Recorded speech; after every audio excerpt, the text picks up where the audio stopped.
व्यक्ति हो, शुरू से ही मैं देखा हूँ और मैं जानता हूँ कि इस संस्था को बरगद के पेड़ की तरह खड़ा करूंगी। साहब सबका आशीर्वाद है, वो हमेशा है और हमेशा रहेगा।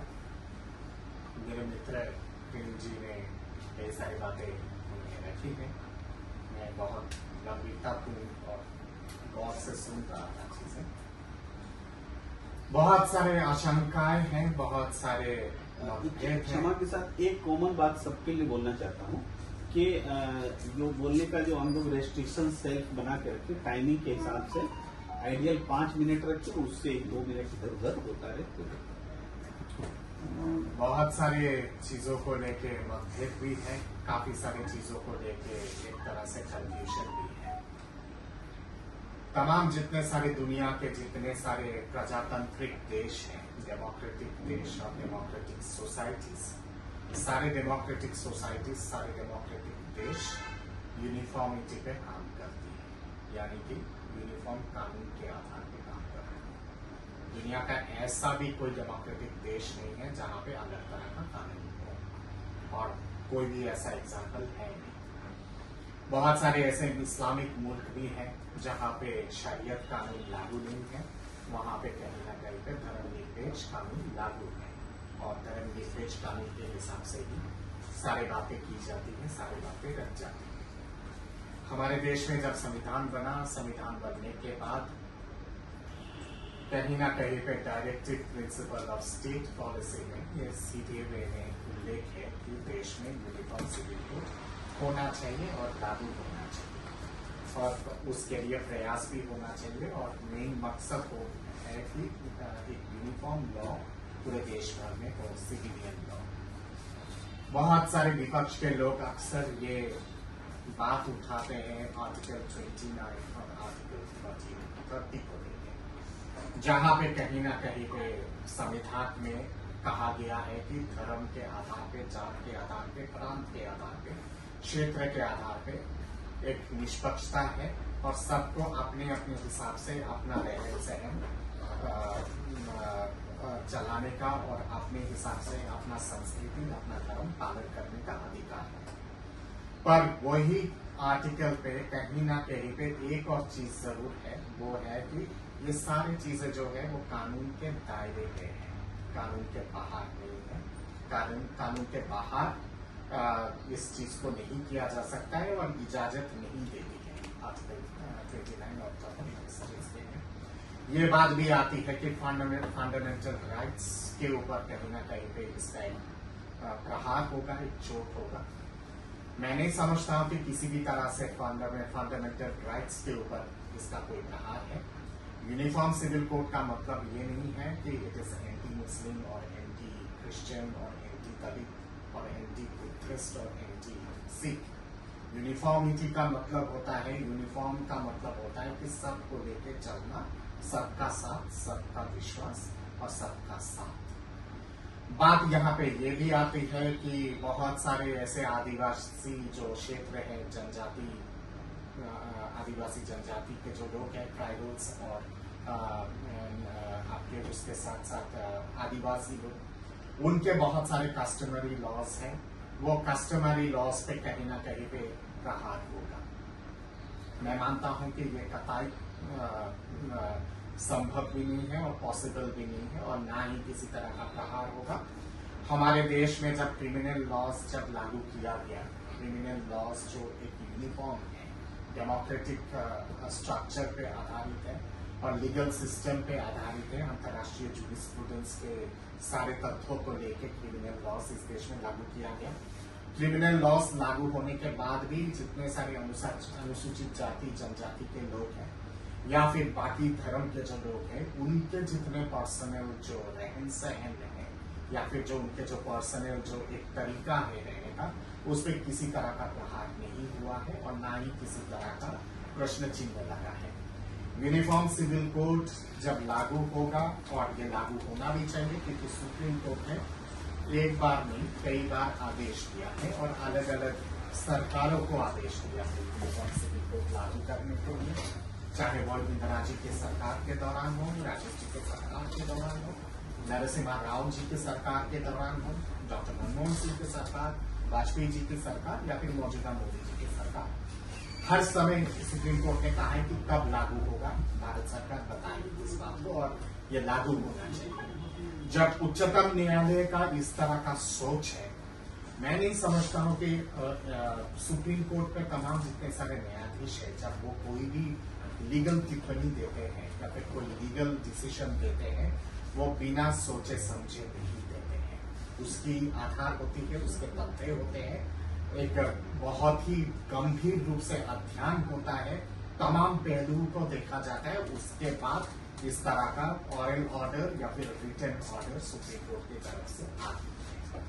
और सुप्रीम कोर्ट ने ना ही कई बार ऑरल ऑर्डर दिया है, रिटन ऑर्डर भी दिया है सरकार को आदेश देते हुए कि यूनिफॉर्म सिविल कोड मकसद है इस संविधान का और वो लागू होना चाहिए। टाइम बताइए कि कब तक लागू होगा। अब हाल फिलहाल जब इस पर चर्चा हो रही थी सुप्रीम कोर्ट पे भी, उस दौरान भी कुछ 3-4 हफ्ते पहले भी सुप्रीम कोर्ट की स्ट्रांग ऑब्जर्वेशन रही है और मोदी सरकार के सॉलिसिटर जनरल कहिए या फिर अटॉर्नी जनरल कहिए, उनसे भी पूछा गया है कि कब तक आप लागू करेंगे।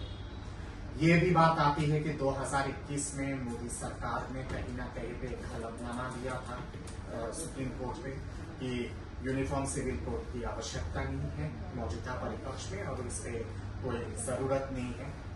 उस समय के सॉलिसिटर जनरल की तरफ से ये बयान आया था बेशक, उसको दलील के हिसाब से दे के फिर बार बार ये कहा जाता है कि जब 21 में कहा गया ये बात तो आप इसकी क्या आवश्यकता है। पर अभी का मौजूदा जो लॉ कमीशन है, मौजूदा लॉ कमीशन का एक दूसरा राय है इस चीज को लेकर। मौजूदा लॉ कमीशन ने कहा है कि इस पर पुनः विचार होने की आवश्यकता है। लॉ जो होता है वो कभी स्टैटिक नहीं होता है या फिर पक्ष जो होता है वो कभी स्टैटिक नहीं होता है, वो डायनेमिक होता है और समय के हिसाब से उस पर तब्दीली होती है, संशोधन होता है और चेंजेस की जाती है। और उसी दिशा में और उसी परिपक्ष में मौजूदा लॉ कमीशन का मानना है कि अब समय आ गया है यूनिफॉर्म सिविल कोड को लागू करने की। जब मौजूदा लॉ कमीशन का जब ये पक्ष है यूनिफॉर्म सिविल कोड को लेकर, तो उससे पहले की जो लॉ कमीशन की क्या रुख रही है, क्या बातें रही है, वो नल एंड वॉइड हो जाता है और ये कानून के हिसाब से ही होता है, कानून को ही कहता है और कानून मानता है इस चीज को। तो मौजूदा जो लॉ कमीशन का जो रुख है वो मौजूदा सरकार का रुख माना जाएगा।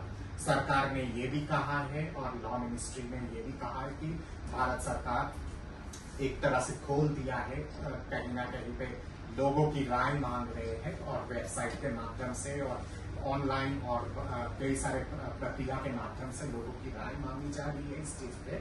और तमाम जितने सारे बुद्धिजीवी हैं, तमाम जितने सारे धार्मिक संस्थाएं हैं, जितने सारे सांस्कृतिक संस्थाएं हैं और प्रदेश के सरकारों से सबसे राय मांगी जा रही है कि आखिर इस पे किस तरह का रूपरेखा होना चाहिए और किस तरह का पहल होना चाहिए।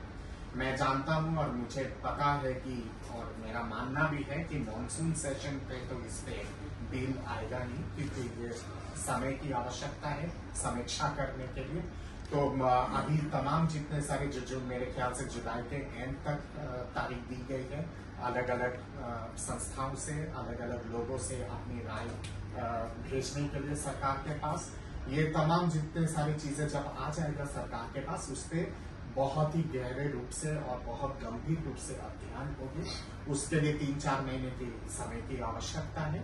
तो इसलिए मेरा मानना है कि winter session of the parliament पे जब दिसंबर का सेशन जब शुरू होगा उस समय इस बिल को लाया जाएगा, चाहे वो गृह मंत्रालय की तरफ से हो या फिर लॉ मिनिस्ट्री की तरफ से। यही दोनों मंत्रालय इस बिल को ला सकते हैं और वो एक बार आने के बाद बिल संसद में पेश होने के बाद उसके बाद फिर इसमें गंभीर चर्चाएं होंगी और फिर जिस तरह से जैसे आपके धारा 370 को लेकर या फिर बाकी चीजों को लेकर जिस हिसाब से गंभीर चर्चा के बाद फिर उसको वोटिंग के माध्यम से संसद में पास किया गया है, उसी हिसाब से मैं समझता हूँ कि विंटर सेशन में इसको पास की जाएगी और इसके पास करने की आवश्यकता होगी। मैं यहाँ पे बहुत क्लियर वे में कह देता हूँ कि ये किसी भी धर्म के विरोध नहीं है और ना ही किसी धर्म के पक्ष में है। ये एक यूनिफॉर्मिटी लाने की आवश्यकता है। ये एक प्रजातांत्रिक देश है, धर्मनिरपेक्ष देश है, डेमोक्रेटिक देश है, सेकुलर देश है। सेकुलर देश में, डेमोक्रेटिक देश में, धर्मनिरपेक्ष देश में एक यूनिफॉर्म लॉ की आवश्यकता है। अलग अलग लॉ अलग अलग समुदाय के लिए नहीं हो सकता है। सिविल मैटर्स को लेकर खास करके प्रॉपर्टी, बर्थ, डेथ और आपके जितने सारे रिलेटेड जितने सारी चीजें हैं, उन सब चीजों को लेके एक यूनिफॉर्म लॉ की बहुत आवश्यकता है। जब क्रिमिनल लॉ यूनिफॉर्म हो सकता है तो सिविल लॉस क्यों नहीं? ये एक बड़ा प्रश्न है। और उसके साथ साथ ये यूनिफॉर्म सिविल कोड लागू होने के बाद किसी भी क्षेत्र के विरोध या फिर किसी भी जात के विरोध, किसी भी धर्म के विरोध नहीं है। ये एक मॉडर्न लॉ होगा। Modern law as per international standard, तमाम इंटरनेशनल जुडिस्प्रूडेंस को ध्यान में रखते हुए किया जाएगा इसको। और उसके साथ साथ तमाम देशों की जो प्रावधान है, इंक्लूडिंग इस्लामिक कंट्रीज जहां पे यूनिफॉर्म सिविल कोड लागू है, वो सारी चीजों को, सारे तथ्यों को ध्यान में रखते हुए इस बिल को पेश किया जाएगा। और मैं मानता हूं कि ये 135 करोड़ जनता के लिए, सबके लिए ये शुभ होगा और सबके लिए अच्छा होगा। और हकीकत में सबके लिए संतुलित वे में बौद्धिक, सामाजिक, आर्थिक और कल्चरल विकास सही दिशा में की जा सकती है।